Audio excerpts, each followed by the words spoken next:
Hey guys, and welcome back to another one of my Captain Marvel videos, and on this one we're going to be discussing the pre-credit scene and the two post-credit scenes on the movie. So if you're yet to watch the movie, this is your spoiler alert. I mean, I don't think I need to give one considering the title of the video, but nonetheless, spoiler alert. But alright, whether you've watched the movie or not, you pretty much know by now that the movie has two post-credit scenes, but the final scene of the movie, I do consider that a pre-credit scene. On one hand, the scene could be considered an Easter egg to the Avengers, the very first Avengers movie, and other movies we've watched within the Marvel Cinematic Universe, but nonetheless, because this is a prequel movie to the entire Marvel Cinematic Universe, I think this is considerably a scene leading up into a lot of those movies rather than just an Easter egg.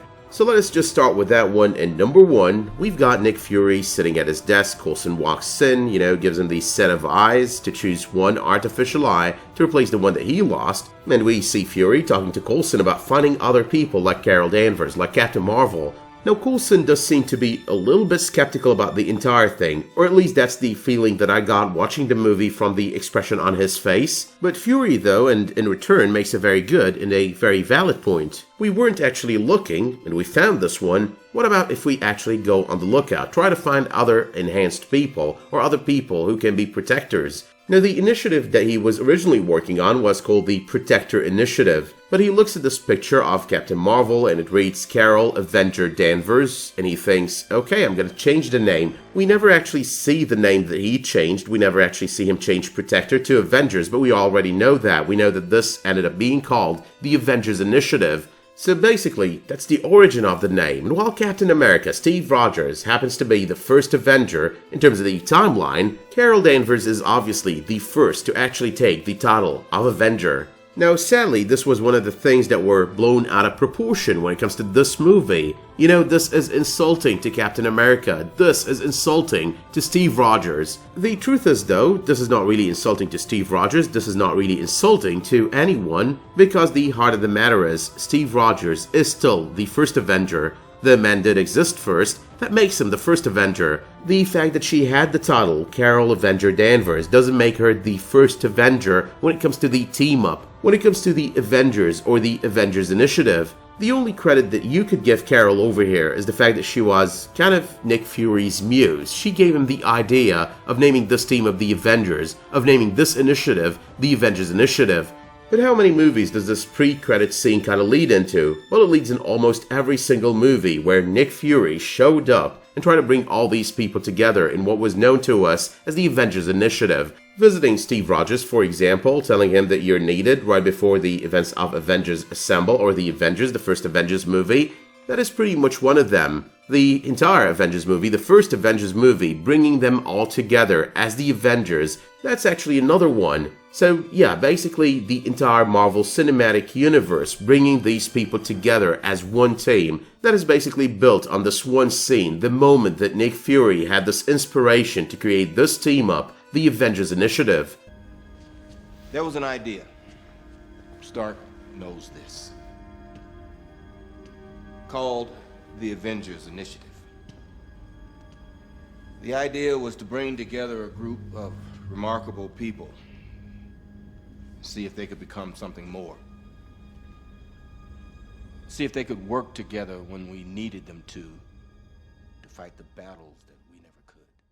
But moving on to the second post-credits scene before I start with the first one, because the second one does in fact relate to all of these things, the older movies, rather than future movies. And number two, we've got Goose, the cat, or the Flerken, cuffing up the Tesseract, or throwing up the Tesseract, and that's basically all about how the Tesseract ended up in the possession of S.H.I.E.L.D. So one more time, that's an Easter egg to the first Avengers movie, because the Tesseract was front and center over there. That's actually an Easter egg to a lot of things in the future of the MCU, timeline-wise, but nonetheless this kind of leads up basically into the Avengers, so it kind of stands tall in the middle of all these movies when it comes to talking about the Tesseract. But does everything on this movie that has to do with the Tesseract break continuity for the Tesseract when it comes to the Marvel Cinematic Universe? Now the answer over here is actually both yes and no, because we do know that the Tesseract has been in the possession of S.H.I.E.L.D. since Tony Stark found it, decades ago. At the same time, Captain Marvel tells us that the Tesseract continuity has been retconned. I mean, it fell in the possession of Mar-Vell,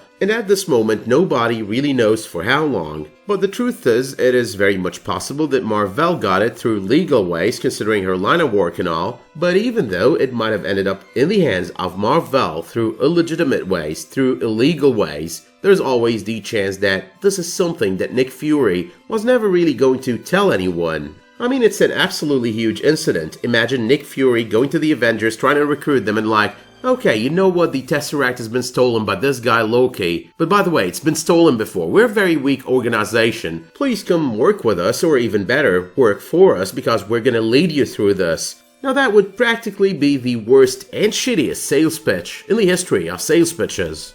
But moving on to the first post-credits scene in number 3, the post-credits scene that we've all been waiting for, something leading into Avengers Endgame. Now this one is gonna take us a while to discuss because we're gonna theorize on a lot of stuff that we did watch on the trailers, and it does make a lot of sense to theorize on them and based on what we got to watch on this post-credit scene. But let us start first with the details of the scene. We've got the Avengers headquarters, we've got 4 people over there on the scene under the Avengers. We've got Steve Rogers, we've got Natasha Romanoff, we've got Bruce Banner, and we've got James Rhodes. Now post the post-credit scene on Avengers Infinity War. Funny saying post the post-credit scene, but they've got their hands on the Fury pager. They seem to have got it powered endlessly. I mean, this is an old piece of shit, and they're basically trying to get that signal out. They know if Fury wanted that signal out, it did mean something. It was gonna work something out. And Romanoff over here does seem to be the one that is most motivated to get this out there, the signal out there, and find out who Fury was trying to page. Now yes, the pager has stopped, and yes, Natasha is like, try to work it out, find a way to make it work, find a way to send out the signal, we need to figure it out. But the moment she turns around, someone is behind her, and that someone is Captain Marvel, and she's asking, where is Fury? But how though does that fit with the very little that we know about Endgame so far? You know, the teasers and the trailers, or in fact the one teaser and the one trailer that we got for Endgame. Well, it does fit mostly with the Super Bowl teaser, the Some People Move On But Not Us, also known as the Some People Move On Bananas teaser.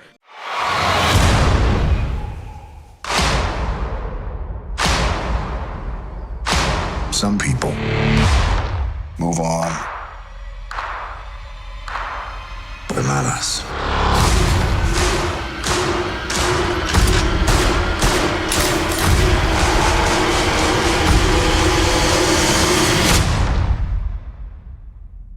Not us. To be more precise, it fits with that one scene on that teaser, the scene where they're all walking out in the open. The 4 names that I just mentioned out of that post-credits scene, along with a 5th person that we all believed was edited out of the trailer. I now believe that surgical removal, that surgical edit of the Endgame teaser happens to be about not spoiling anything out of the Endgame movie when it comes to Captain Marvel, before Captain Marvel itself does release. Now, I did on purpose skip that teaser. I didn't try to break it down, I didn't try to talk about it because I wanted to see what Captain Marvel gives us, presents us with in terms of an overall story, and most importantly, a post-credit scene. And that is exactly what we got out of it. We got this scene that kind of tells us there's a great possibility that the person that's been edited out of that scene is basically Captain Marvel. Now, considering what we got to see on that post-credits scene, that entire thing, that entire theory about them walking out in the open, looking at the sky, watching Captain Marvel arrive is totally out of the window. What would instead replace that, in my opinion, is one of 2 things. One, there is the possibility that Captain Marvel is flying out in a way and they're basically watching her leave, and that is basically the first time they're watching her demonstrate her powers, so it's kind of a little bit surprising to them. But that is not really the case. I mean, seeing a woman fly, that's not a big deal. They've got a man on their team that turns into this huge big green thing, the Hulk. They've got a talking raccoon and they've got the God of Thunder on their team, so not really, the wow effect wouldn't be that huge. But that leaves us with 2, the fact that they are looking at something completely different and Captain Marvel is actually amidst them. Now, because we did watch both Nebula and Tony Stark on this teaser, kind of fixing the ship, the Guardians ship, I'm assuming that on this scene, on the trailer, or on the teaser, they're watching the Guardian ship make it through the atmosphere, so it's basically the return of Iron Man. And if by any chance Captain Marvel is actually flying out there at that moment during that teaser, she's basically flying up there in order to help them make a safe landing, or to be the greeting party to figure out who's in that ship, because that exact team doesn't really know the Guardian ship They never saw the Guardian ship, they don't know what it looks like, they don't know Nebula, and they definitely don't know where Tony Stark has been. So yeah, that's kind of my 2 cents worth when it comes to that trailer or that teaser, combined with the post-credit scene on the movie. Once again, the key to all the assumptions that I've made over here depend on the fact that on the post-credit scene we only see these 4 out of all the Avengers, and on that particular scene on the teaser we do see these 4, no one else, just these 4. That is basically as opposed to the other scene on the trailer where there are 6 of them with 1 free spot. That could be Ant-Man, by the way. But that being said though, when it comes to CM over here, I've still got 2 to 3 videos in me. There's the review video, there's the Easter egg video, and there is definitely the video addressing all the hate towards this movie, all the silly stuff about feminism and SJW that's been said about this movie. Now once again, and as I did mention on my no spoiler review, I don't think the movie was perfect, I don't think it was just the best thing in the universe, I don't think it's even the best thing in the Marvel Cinematic Universe. But nonetheless, it wasn't as bad as some people were trying to make it. For an origin story, the movie was pretty decent. For a movie that comes right before Endgame, a movie on which we're gonna watch some of our favorite heroes die, this was supposed to be a light movie, and it did achieve that kind of lightness. Did it ruin Secret Invasion or the possibility of Secret Invasion? Hell no it didn't. I've always said it on my AOS videos, Secret Invasion is not happening on Captain Marvel, Secret Invasion is going to be happening on Phase 4 if it ever happens within the Marvel Cinematic Universe, if it ever goes full scale. Was it a shove it in your face, women are superior to men kind of feminist movie? I don't think so. Was the SJW so bad and so much and so unwanted? I don't think so either. I think now we're just being silly. You can read my opinion and my comments when it comes to that SJW stuff and that feminism stuff on the community tab to my channel, and you can let me know in the comments over there what you think about it. But until then, you can let me know what you thought of that pre-credit scene and those 2 post-credit scenes, and how you think the first post-credit scene is going to play into Avengers Endgame, and how it plays into the trailers and teasers of Avengers Endgame. You can let me know as well if you did like this video by dropping it a much appreciated like, subscribe to this channel, and enable notifications to get updated on my future videos, community posts, and live streams. But until you tune in for another one of my videos, Captain Marvel or otherwise, thank you so much for tuning into this one, and have a great day.